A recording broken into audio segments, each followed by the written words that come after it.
So, Tim, we've got the Isokern material here, and we're really going to see the power of what this material does, correct? You'll understand why we bring this material all the way from Iceland.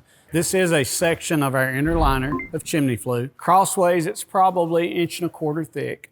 At 2,700 degrees Fahrenheit, this material begins to melt and go back to its molten state like it came out of the volcano. 1,700 degrees.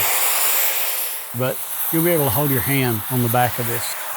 Just a couple degrees warmer on the back side. Pretty incredible.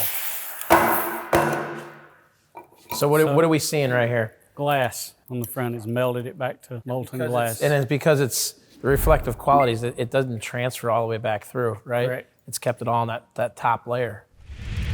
That, my friends, is why we bring the pumice from Iceland.